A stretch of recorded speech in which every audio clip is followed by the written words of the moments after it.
Olá, você que parou aqui no canal Ricardo Santos, historiador. Neste quadro, Fala Professor. Por aqui já passaram muitos professores. Aqueles professores de carreira que passaram a vida inteira sendo professores. Já passaram por aqui professores que não tinham a formação de pedagogia, não tinha uma formação para ser professor, mas em algum momento da história dele, ele foi encantado e ficou encantado com essa profissão e foi professor. Por aqui, já passaram vários professores que hoje não são mais professores. Este quadro aqui, você sabe, ele surgiu com o objetivo de fazer com que você conheça o professor a partir dele mesmo. Porque aqui não vale o especialista, aqui não vale o secretário de educação, aqui não vale o diretor. Aqui quem fala pelo professor é o próprio professor. E hoje nós temos um professor também tão especial quanto os outros, mas ele tem características próprias. Ele tem uma história singular e que nós vamos conhecer hoje. Professor Cleverson, que prazer ter você aqui no canal Ricardo Santos, historiador. Boa noite, professor Ricardo, tudo bom? Tudo Primeiro, bem? eu quero dizer da grata satisfação que eu tenho de receber o seu convite e participar do seu canal. E eu espero que a gente tenha um bom papo aqui no decorrer desses momentos. Muito bem, professor. Olha, a gente costuma fazer aquelas perguntas para que as pessoas conheçam nosso entrevistado. E depois nós vamos fazer aquelas perguntas que as pessoas estão perguntando por aí de um modo geral. Cleverson, você é casado? Você é solteiro? Você tem filhos? Fala um pouco da sua biografia aí. Sou sim, eu sou casado, minha esposa chama Edgmar, já estamos juntos há 22 anos e temos dois filhos. O mais velho é o Tiago já terminou a universidade, é engenheiro químico, e a Kimberly está no processo final, na reta final da universidade também. Está fazendo medicina veterinária lá no interior de São Paulo, na Universidade Unasp. E sou formado em farmácia e bioquímica. E é isso, então, temos dois filhos, sim, sou casado, é isso aí. Eu não tenho problema nenhum, não, em revelar a idade, não. Eu tenho 43 anos, sou de 1980. Você acha que a falta de segurança nas escolas ou a maldade das pessoas não tem limite? Eu estou me referindo a essas pessoas que têm invadido as escolas, que têm atirado em estudantes, matado professores. Esses acontecimentos a gente ouvia mais lá nos Estados Unidos, porque eles tinham aquela cultura de ter armas, e então as pessoas saíam armadas, atiradas, mas no Brasil isso já se tornou uma certa rotina, ou seja, nós não passamos um ano sem ter esses fatos ocorrendo na escola. Você tem alguma opinião formada sobre isso? Eu não sou especialista no assunto, não, mas que eu percebo é o seguinte: eu acho que essa questão de violência na escola é um conjunto de fatores, né? Então, tem sim essa espécie de uma globalização de todas as coisas que aconteceu nos últimos anos no mundo todo, facilita sim muito a questão das informações, né? Avanço da tecnologia, da internet, e aí facilita muito a questão dessas informações, às vezes de maneira errada, chegar até os jovens e isso não ser filtrado da maneira correta. E a questão da segurança na escola, eu acho que também é uma somatória de fatores. Não é só uma questão da escola em si, mas eu acho que parte desde o princípio da valorização do professor como profissional, dos profissionais, dos funcionários de outras categorias, e da questão da conscientização dos alunos e pais, né? Então, se tiver segurança na escola, uma escola praticamente blindada, mas não tiver uma conscientização de pais e alunos e professores em relação a isso, acho que, de repente, seria um viés, né? Então, acho que é um conjunto de fatores. Então, se a gente conseguisse trabalhar isso de melhor forma, através também de algumas políticas públicas e da conscientização social, acho que teria um Eu quero avanço dizer melhor, para sim. você que aqui nós não estamos falando com especialistas. As pessoas, elas querem saber quem é o professor, elas querem ouvir a opinião do professor. Então, tudo que você falar aqui vai ser a sua opinião. E por isso, você pode ficar tranquilo. E as pessoas vão comentar. Se elas concordarem com sua opinião, elas vão dizer que concordam. Quem sabe vai dar um cliquezinho concordando. Mas se não concordar, também elas podem discordar. Aqui, nesse quadro, Fala Professor, as pessoas só não podem falar do nosso convidado. Mas de tudo que o convidado fala, elas estão livres para comentar, para falar coisas boas, coisas não tão boas, mas sobre nossas opiniões. Porque o mais importante aqui é haver uma interação. Professor Cleverson, você sempre quis ser professor ou o professor ocorreu no processo da sua história? Você já me contou isso, mas agora fala aí para o público, professor. Não. De verdade, desde adolescente, jovem, ali, quando comecei a terminar o colégio, né? Que é o que chamava na época, e depois na universidade, não tinha esse sonho de ser professor, não. Aconteceu que no final da universidade, por influência de alguns colegas de classe que também eram professor, eu passei um período desempregado. E aí eles falaram, olha, lecionar é uma boa saída. Na época não exigia uma formação assim tão específica. Então, assim, determinado período da universidade em diante, de alguns semestres em diante, lá já era aceitável para algumas matérias. E aí eu falei, então, algumas pessoas já tinham falado que eu teria um certo perfil, né, por ter uma boa comunicação, não sei se eu tenho, mas nunca tive vergonha, por exemplo, de falar em público, essas coisas, e gostar de ensinar sempre gostei. E aí procurei os caminhos lá e consegui ingressar, fiquei, acho que, no primeiro período foi, acho que 2 anos, numa escola próxima onde eu morava, aqui em São Paulo mesmo, e só que como eventual. Mas foi uma experiência bacana porque a escola tinha uma defasagem grande de professores, era o período noturno que eu trabalhava, e então, assim, quase todos os dias eu tinha quase todas as aulas para entrar na sala de aula e lecionar. Depois disso, terminei a universidade, fiquei um período, acho que de uns 8, 9 anos, sem contato com a sala de aula, e então voltei depois, num outro momento, aqui numa escola já próximo daqui da cidade que eu moro agora, aqui próximo do meu bairro aqui. Comecei também novamente como eventual e depois peguei algumas aulas de química e um pouquinho de biologia no finalzinho. Um período de 1 ano e meio, mais ou menos, acho que foi. E em seguida eu tive uma proposta, não, eu tinha passado em um concurso público, onde eu trabalho hoje atualmente, e aí eu tive que encerrar lá a minha breve e curta carreira de professor, para conseguir assumir essa nova função, onde eu trabalho hoje atualmente. Mas, assim, eu tive uma experiência muito boa nesse curto período, né? Se somar tudo aí, acho que não chega a 4 anos, professor.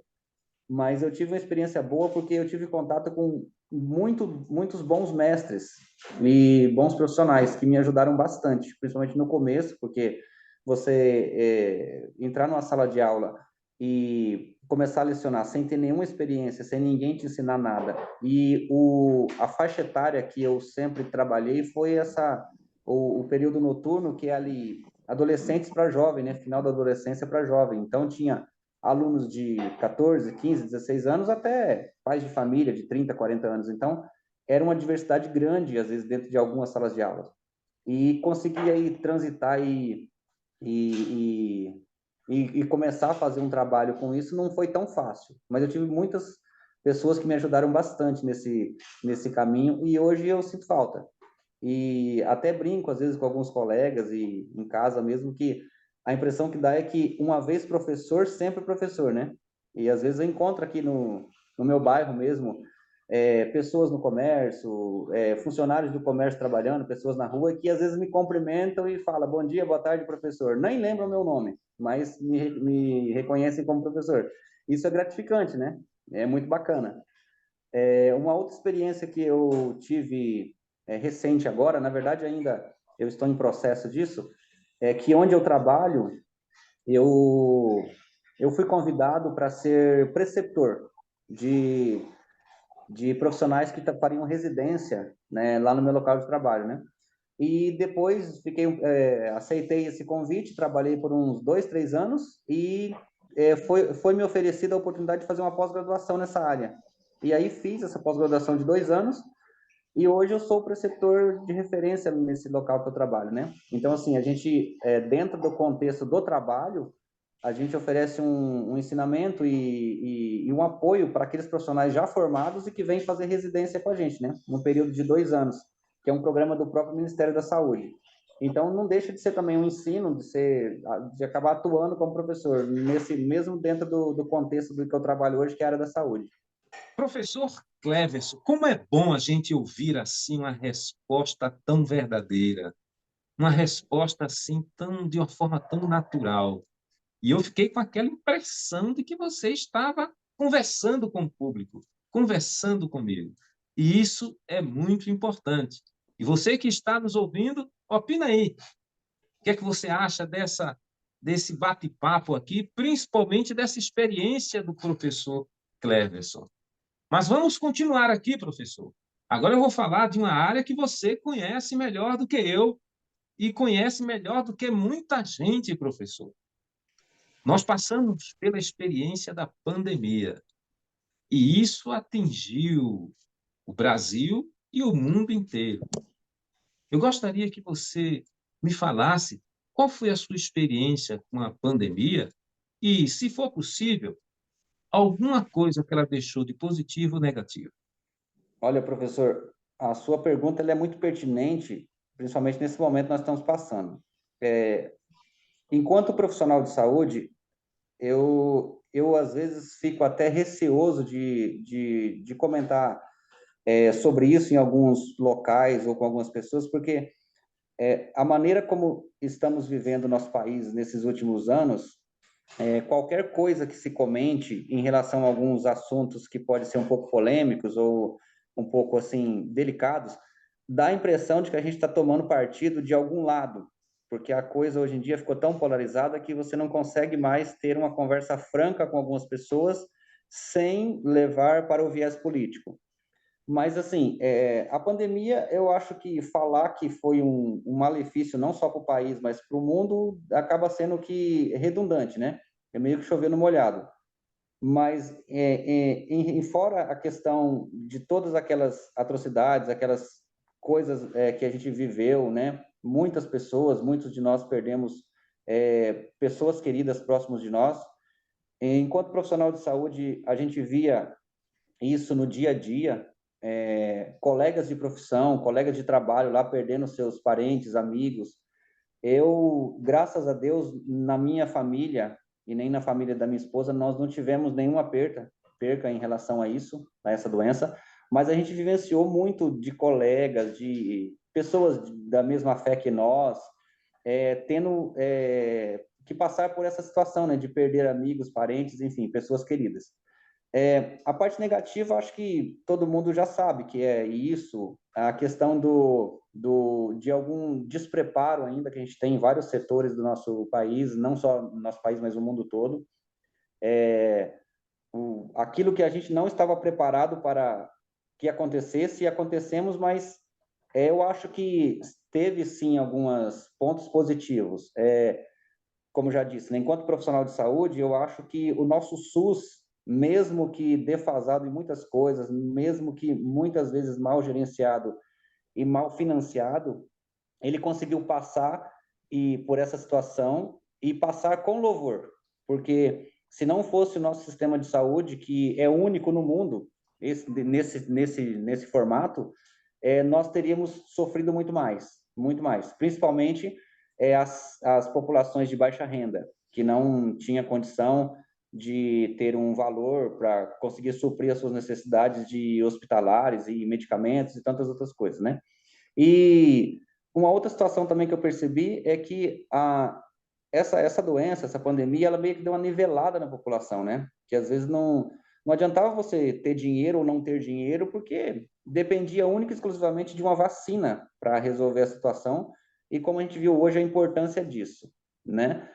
E acho que um outro aspecto, para finalizar, um aspecto positivo, é que, se a gente parar para pensar friamente, a questão da pandemia, acho que ela foi meio pedagógica, meio educativa, porque a gente percebeu muitas vulnerabilidades que nós temos enquanto pessoa, ser humano, e também enquanto sociedade, né? Muita coisa que a gente precisa melhorar e as questões que precisam ser deixadas de lado, né? Foi muito, assim, aflorado essas questões de ideologias políticas e tantas outras coisas, né? Questões partidárias, questões de posicionamento, e aí isso refletia nas questões de impacto direto da saúde das pessoas. E eu acho que é um fator a se pensar. Então, acho que a pandemia ela trouxe isso para a gente, como, embora numa situação ruim, mas é um aspecto positivo a se analisar no ponto de você precisar melhorar mesmo, né? Enquanto cada um mesmo no seu individual e também enquanto sociedade, né? Então, são coisas que a gente tem que pensar da agora para frente. Enfim, são situações que a gente não está livre de passar. E a gente não sabe se amanhã, depois, daqui 1 ano, 2 ou 10 anos, que seja, se vai ter alguma outra pandemia ou alguma outra situação com características parecidas ou não, né? De a gente ter que se virar de novo e se ajudar e se ajuntar enquanto comunidade, enquanto sociedade, enfim, acho que são aspectos que a gente tem que pensar bem sobre isso. Professor, você falou que falar desse tema é um pouco difícil porque causa uma certa polêmica.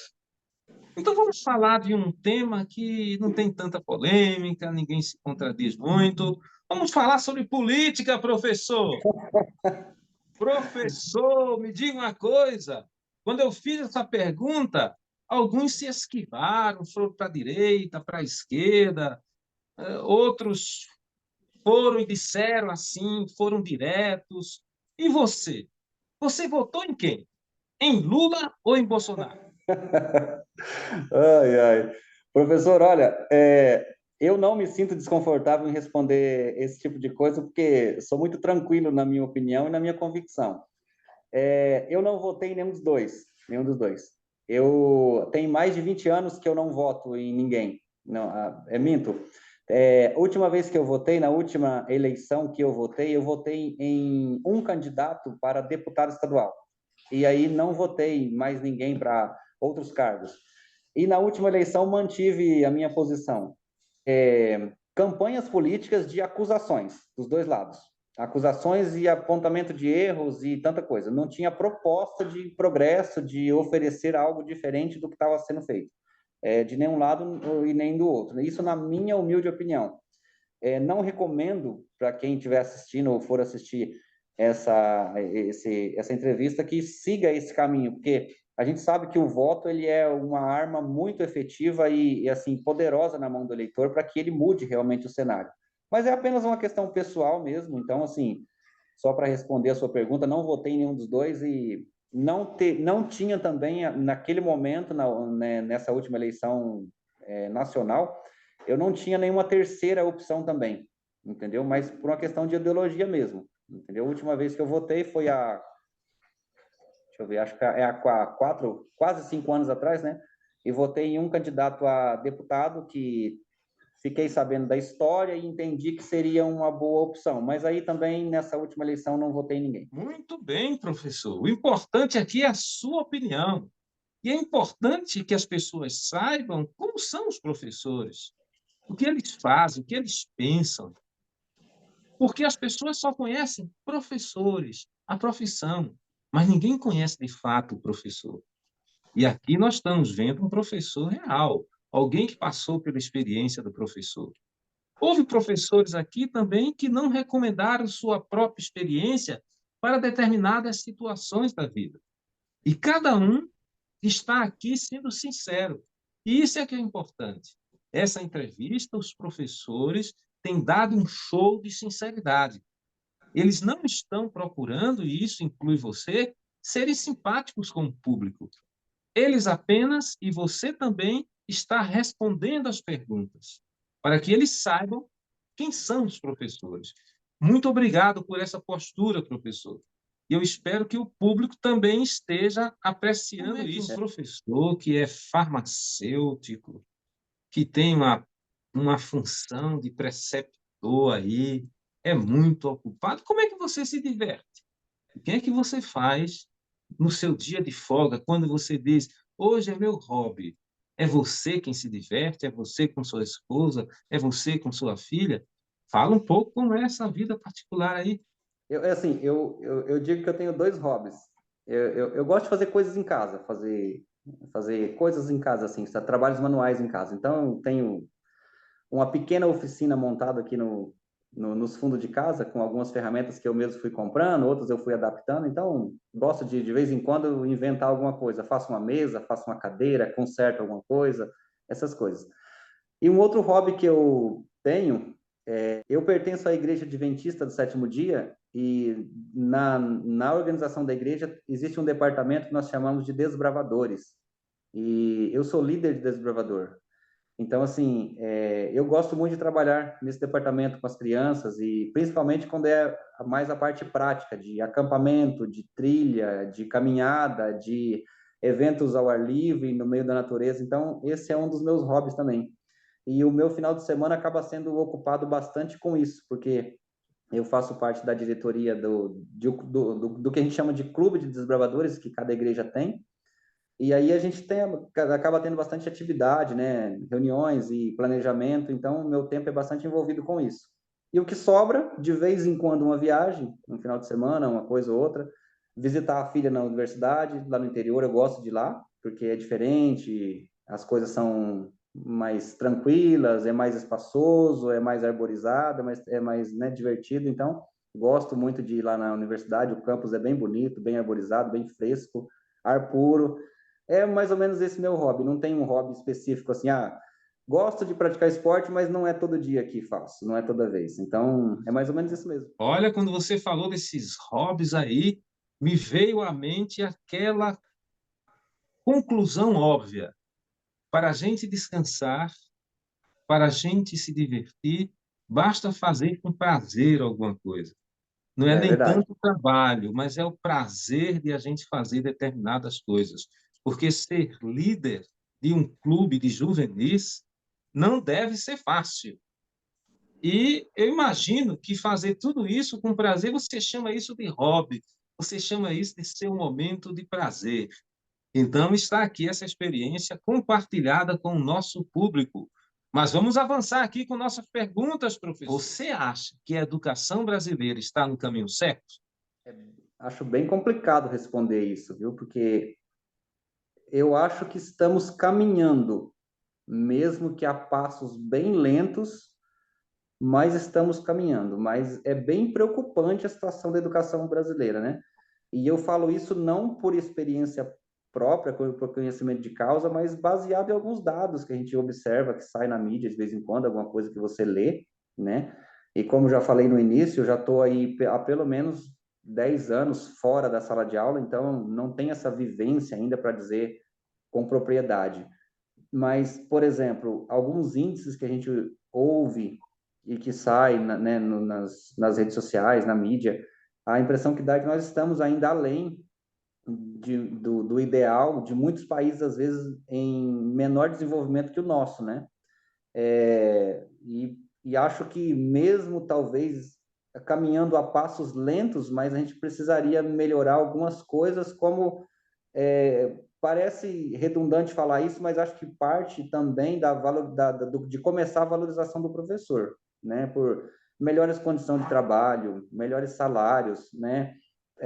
Projeto de carreira, enfim, todas essas coisas para que a gente tenha maiores perspectivas, porque no dia a dia o que a gente observa assim, meu pensamento, né? Por exemplo, se você pergunta para um jovem, para uma criança, o que ele pretende ser enquanto profissional quando ele estiver na idade adulta. É muito comum a gente ouvir um jovem, um adolescente falar: olha, eu pretendo ser médico, ser advogado, ser engenheiro.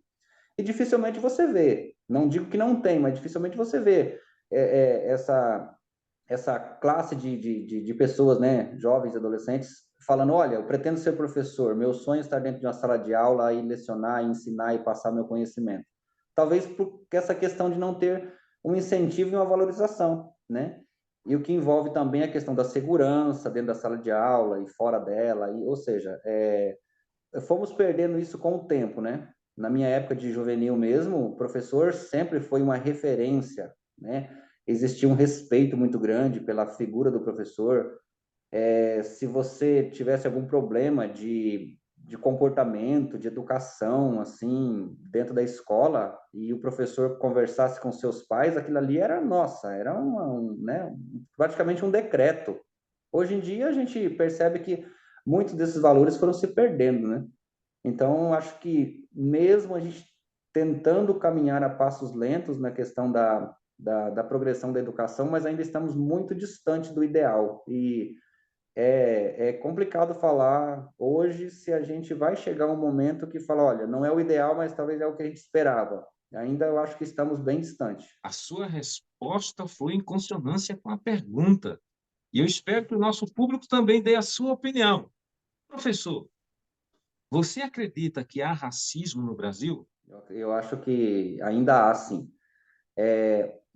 Às vezes é de forma velada, né? Mas há sim, porque a gente percebe que, às vezes, em algumas situações, alguns locais, as pessoas de uma cor de pele diferente são mais discriminadas mesmo. Ou, o contrário disso, uma pessoa de pele branca ou, sei lá, de uma outra forma que não é necessariamente uma pessoa negra, às vezes ela é mais favorecida, né, em alguma situação.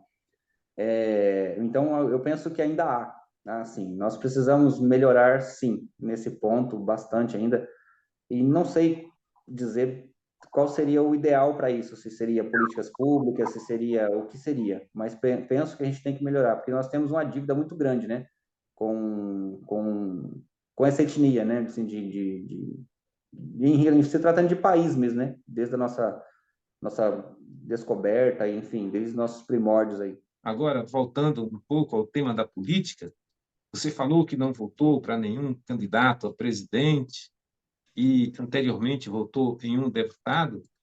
Professor, por que essa aversão à política? Não tenho aversão à política, não. Não, a política em si, não. Eu penso que aquilo que a gente acaba conhecendo um pouquinho sobre política acaba sendo diferente do que é praticado pelos políticos hoje no nosso país. Então, por exemplo, se convencionou hoje em dia, isso, mais uma vez, eu quero reiterar que, assim, na minha opinião de leigo mesmo, não sou estudioso do assunto, mas o que eu percebo, assim, parece que se convencionou a ter como é que fala? A um favorecimento em relação à classe dos políticos na questão de se dividir a sociedade entre direita e esquerda. E isso acaba sendo prejudicial na maioria das vezes. Então, nós não temos uma tradição de um país de ser de direita ou esquerda, até porque acho que a ideologia de todos os partidos políticos acaba sendo muito parecida. E quando se convenciona a se posicionar assim, de maneira de ser de direita ou de esquerda, é totalmente, me fugiu a palavra, mas assim, intencional a, a participar da ideia de alguma parte da população, a trazer uma parte da população para dentro das suas ideias e, ou seja, toma-se parte de uma coisa que na prática não acontece. Então, a gente vê, por exemplo, políticos que são totalmente contra alguma forma de pensamento daquele partido de oposição e que nas próximas eleições ele já está se aliando àquele mesmo partido que ele era contra para simplesmente se eleger, ganhar votos e ficar bem com a sua comunidade lá, com o seu redil eleitoral, enfim. Então, é muito complicado, porque o que eu já estudei até hoje, que eu já li da questão de política, não é isso, né? É o convívio na sociedade, fazer aquilo que é o melhor para a sociedade, procurar soluções daquilo que o povo realmente necessita dentro de um contexto de comunidade de um país democrático. Agora, essa questão de politização que envolve partidos políticos e os políticos em si, aí acaba sendo muito prejudicial. E não vou nem entrar aqui na questão de envolvimentos financeiros, enfim, essas outras coisas a gente sabe que, né, corrupção, essas outras coisas a gente sabe que existe. Na questão, estou falando somente da questão do que eu percebo da questão política mesmo, né? Então, assim, para mim, enquanto, para eu pessoalmente, eu me sinto numa forma de protesto mesmo. Olha, mesma pessoa que bate sempre na tecla que isso daqui para ele é uma verdade, que ele não vai mudar e que ele luta contra isso e aquilo. Na próxima eleição, ele já passou por cima de tudo aquilo e já vai ser a favor daquele outra pessoa e apoiar outra pessoa que ele entendia que era errado e que agora se uniram em prol de, então, de uma, sabe, de um bem, de um denominador comum que eles entendem e que, ou seja, não tem, assim, um fundamento sincero. É o lado que o vento toca, eles vão, porque é o lado que dá mais voto. É mais ou menos isso que a impressão que passa para a gente enquanto eleitor, né? É muito bom ter aqui a sua opinião. E como você disse, não é a opinião de um especialista, é a opinião do professor Cleber. Você assiste filmes? Assisto. Você assiste novelas? Não, novelas não. Você vai ao teatro? Não, raramente. Você gosta de carnaval? Não gosto. Você ouve música? Ouço. Professor, se alguém que está ouvindo você aqui e vendo essa entrevista e disser, olha, eu gostei desse professor, ele parece ser uma pessoa honesta nas respostas dele, e ele quisesse conversar mais sobre isso, ele quisesse lhe convidar, quem sabe, para almoçar, para jantar, ou você com sua esposa. A pergunta é: qual é o seu cardápio predileto?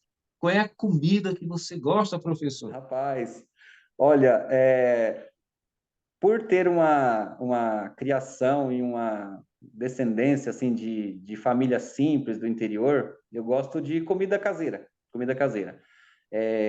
Comidinha de roça mesmo, sabe? Comida simples e em particular gosto de churrasco. Não vou mentir, vou confessar, gosto muito de churrasco. Muito bem, professor. Churrasco aí está entre as alimentações, comidas bem desejadas pelo povo. Mas como é bom ver a sua sinceridade, você aqui abrindo o jogo, falando das suas privacidades para o nosso público. Muito obrigado por essa entrevista tão sincera. Mas vamos continuar aqui, professor. Você já deve ter realizado muitos sonhos, mas eu gostaria que você falasse de um sonho que você já realizou e que você se sente feliz quando percebe esse sonho realizado. Mais uma vez, né? Por vir de família humilde, por vir de família pobre, por não ter muitas perspectivas de vida, assim, né? De alcançar grandes feitos.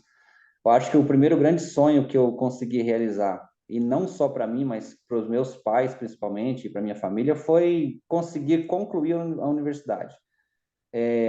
Para muitas pessoas pode ser uma coisa simples, ainda mais hoje em dia que não é tão difícil você ingressar na universidade e talvez terminar, né? Mas na minha época não foi tão fácil assim, né? Minha família não tinha muita condição financeira de me apoiar, então a gente teve que passar por momentos bem críticos e conseguir concluir a universidade e hoje ser um profissional e trabalhar na área, eu acho que isso foi um primeiro grande sonho assim de ser realizado. Um outro que eu estou quase realizando é conseguir ver a minha filha terminar a universidade, terminar a faculdade dela. Ela faz medicina veterinária e era o meu primeiro grande sonho. Eu também queria ter feito medicina veterinária, mas aí, por algumas circunstâncias, na época eu não fiz e optei por fazer farmácia. Mas, assim, seria um outro grande sonho que eu estarei realizando, se Deus permitir, provavelmente no final do ano que vem. Então, acho que os dois Olha, grandes sonhos. ele tem muitos sonhos aí realizados, gente. Eu pedi um sonho e ele foi falando um, dois, três. Isso mostra que você é uma pessoa realizada. Mas, professor Cleves, qual é o sonho que você ainda pretende realizar? Para falar bem a verdade. Eu ainda tenho um sonho de continuar estudando. Eu, por duas vezes, eu já quase consegui ingressar no mestrado e ainda não aconteceu. É um outro sonho. Aí uma coisa leva a outra. Se, de repente, para o próximo ano ou no outro, eu conseguir ingressar no mestrado, talvez a conclusão, quando acontecer o final, né, do mestrado, seria, de repente, voltar para a sala de aula, mas aí já em nível de universidade. Se tiver a oportunidade um dia, eu gostaria de voltar a lecionar, mas aí para a universidade mesmo. Não que julgue o ensino básico ou o ensino médio menos importante, mas seria uma experiência nova que eu gostaria de ter. Até porque acho que seria uma consequência dessa progressão de como eu sou preceptor agora, então acho que seria uma consequência, né, maior. Um outro sonho que eu tenho, eu pretendo um dia, se for da vontade de Deus, morar no interior, voltar a morar no interior. Eu estou em São Paulo, eu não sou de São Paulo, desse grande centro. Então, não fui educado dessa maneira, não fui ensinado a ser assim. Então, assim, eu vivo aqui, sou grato a tudo que conquistei aqui, mas eu gostaria de passar, sei lá, minha velhice num lugar mais tranquilo, que tenha mais qualidade de vida, que tenha mais lazer, que tenha mais oportunidade para fazer outras coisas que não somente trabalhar e, sabe, aí essa rotina que a gente vive aqui. Nada contra quem gosta, quem entende que isso é bom para a vida, respeito a opinião, mas eu gostaria de um dia, se possível, retornar a morar no interior, sim, que nem meus pais ainda moram lá no Mato Grosso, né? Como você tem tudo assim na ponta da língua. Você, quando falou dos sonhos realizados, falou assim, com aquela nostalgia. Quando falou dos sonhos que pretende realizar com a mesma nostalgia, com a mesma alegria, com aquela certeza de que em algum momento esse sonho vai se realizar. Eu espero que tudo isso possa estar contagiando o nosso público. Professor, você teria alguma mensagem para deixar para o nosso público? Eu não sei se eu sou um entusiasta natural, mas acho que, principalmente para as novas gerações, hoje em dia tem muita oportunidade das pessoas estudarem, das pessoas terem conhecimento e conquistar os seus sonhos.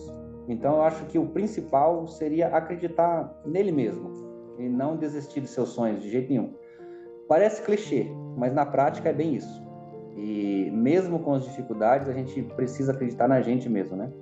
E, e ter pessoas boas como referência, pessoas que te agreguem conhecimento e que te dê bons exemplos.